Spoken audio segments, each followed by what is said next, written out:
Hi guys, so it's been a while, yes. But I've been busy with college. Anyways, but we're gonna do this while I let my hair dry. I won't be able to post much because I'm actually going to a movie with my little brother once he gets home from school. So, yeah. So we're gonna do this until it's time for me to start getting ready. Chapter 9. Whoa, what is going on? I'm trying to dry that way. Hold on, I need to check to see how many more chapters I have left in this book. Okay, so I have 3 more chapters plus the epilogue, so technically 4 more chapters, but 3 more videos. Okay, chapter 9. Astra woke up, her eyes gleaming. It was Friday. How was she going to survive a full day of classes before the big meet? She was so excited about making Emma's wish come true and collecting the wish energy, and she was thrilled that she was going to be the first star darling who didn't need help on her mission. She wondered if that meant she would collect double the wish energy or something. Emma's parents each gave her a big hug as she headed out the door. "Good luck," they called. We'll see you in the gym." Emma turned away from the sidewalk. "See you in the gym," she called. She waited until they got to the end of the block and then turned to Astra. Tell me again it's all gonna be okay," she said. Oh no, why was Emma nervous? That wasn't helpful at all. "It's all going to be okay," Astra said soothingly. But when Emma was looking the other way, she tapped her elbows together 3 times for good luck. With an attitude like that, she was pretty sure they needed it. "Astra, are you paying attention in class?" Miss Lopez asked during English class. "Can you please tell me which word in this sentence is the adjective?" Astra blinked at her slowly, then stared at the board. Round off," she said. She had been running Emma's routine through her head step by step instead of paying attention. The class laughed. Everyone, that is, but Emma. The very word seemed to make her ill. "Do you mean rounded?" Miss Lopez asked. She looked at Astra sympathetically. "I know you were excited about the gymnastics competition," she said, "but please try to pay attention for the rest of the day. It's not that much longer, I promise." Astra nodded. She was a little disappointed that she wasn't going to be competing. How exciting would it have been? But there simply hadn't been enough time to teach her all of the events, so instead, she had memorized Emma's floor exercise. She would show everyone when they got back home, which hopefully would be very soon. Astra waved excitedly when Emma's family entered the gym. She wanted to sit with them so she could make sure that Emma's dad didn't miss a thing. She was counting on wrapping up the wish that day. Astra sat between Emma's dad and Eva. She looked around the gymnasium. There were a couple of kids from her and Emma's class there. She gave them a wave. She was pleased to note that Miss Lopez was there too. The teacher looked at Astra and raised her thumb. Astra gasped. Back on Starland? That was an extremely rude gesture. One that would certainly get you a detention, if not a suspension. Especially if you did it to a teacher. But Miss Lopez was looking back at her expectantly, so Astra gulped and returned the gesture. She burst into laughter. Wait till she told the rest of the Star Darlings that she had given a teacher a thumbs up. Oh, it's like the middle finger.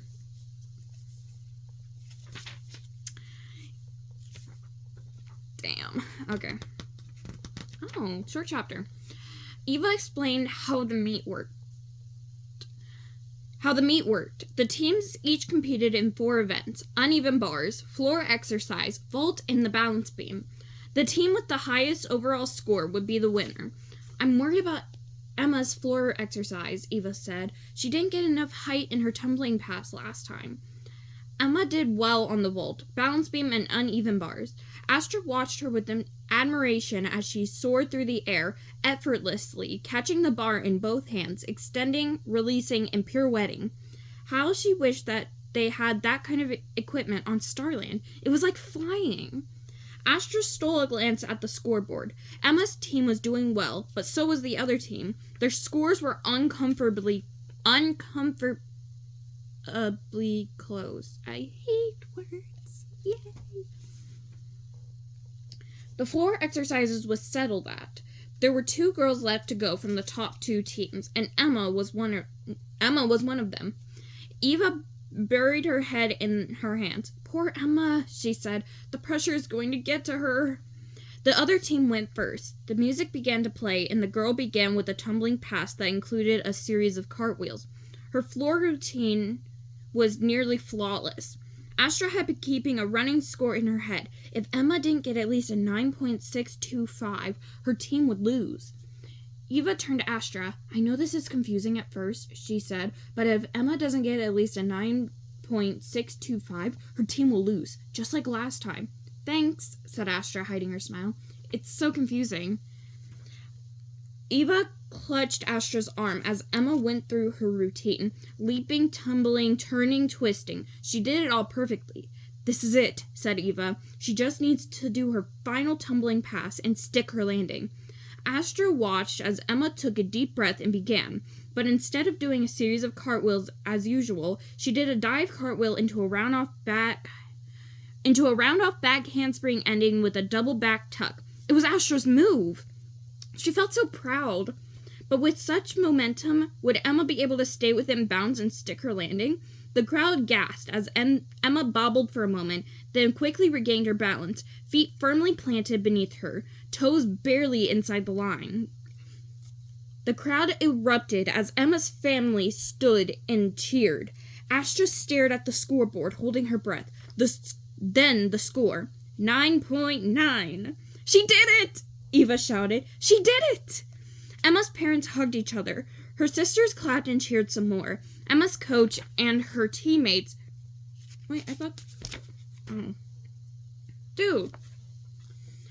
Emma's teammates jumped up and down. Emma had a small smile on her face. Why isn't she happier? Astra wondered. Her wish is coming true. Emma's dad ran to the gym floor, and Astra jumped up to follow and collected her energy. He picked Emma up and spun her around. I'm so proud of you, he said. Proud, the magic word. Astra turned to Emma, ready for the onslaught of wish energy.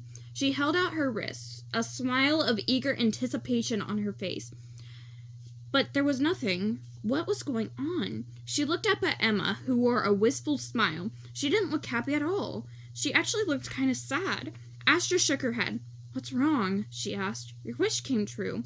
Emma frowned. My wish? She laughed. Maybe my father's wish, but not mine. But you said you wanted to make your father proud of you, Astra argued. Not this way, said Emma. She opened her mouth to speak, then shut it firmly. She shook her head. Listen, I've got to go. Dumbfounded, Astra watched Emma walk across the gym floor and out the door.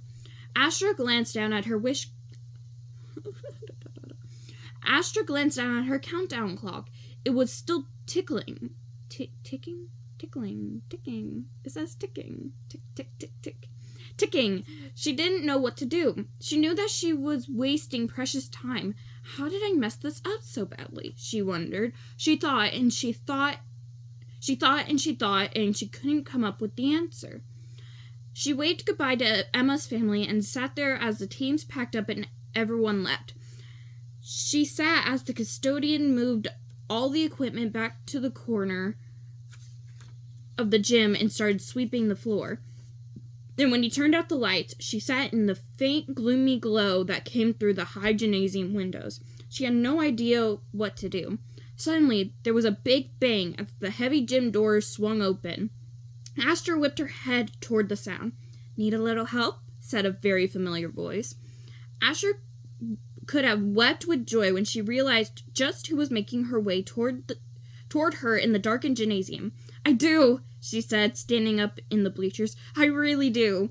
It was Libby. Lady Stella sent me, she said gently. Your energy levels were dropping, and she started to get worried. You're running out of time. Thanks for pointing that out, said Astra sarcastically. Don't get mad at me, said Libby. I'm here to help you. Astra sighed. I know. Star apologies.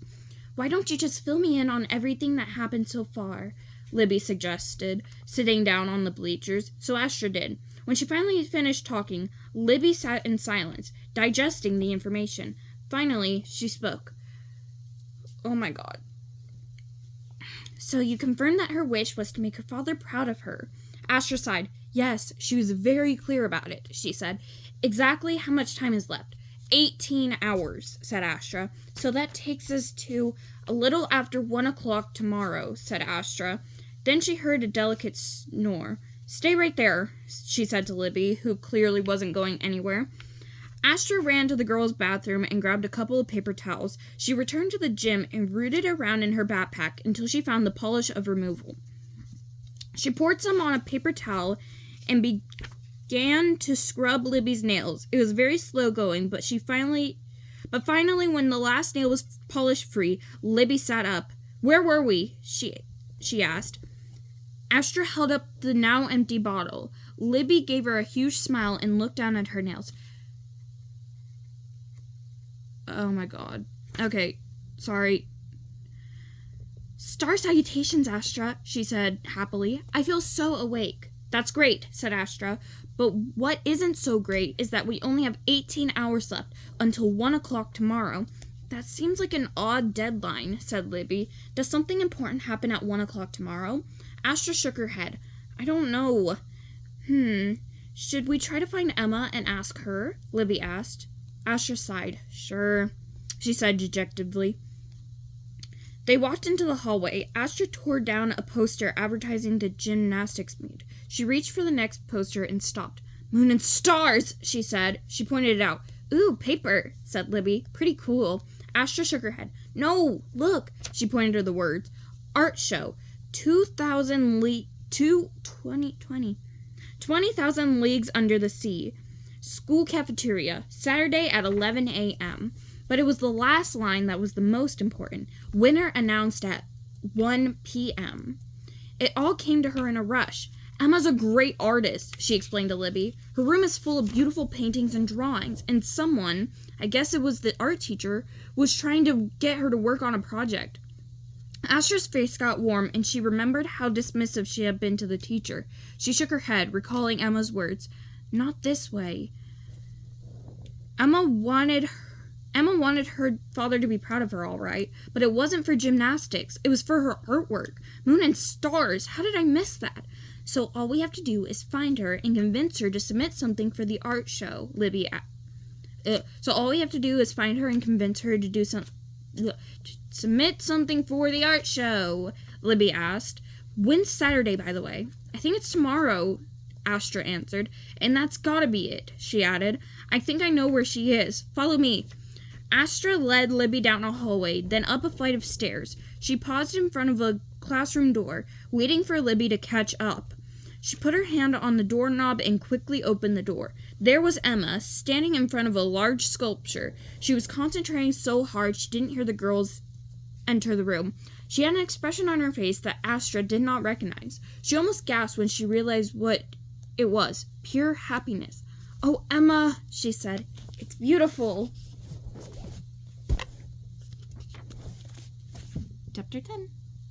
Okay, I'll see you guys in a little bit. I'm gonna try and maybe finish this before I have to go start doing my makeup.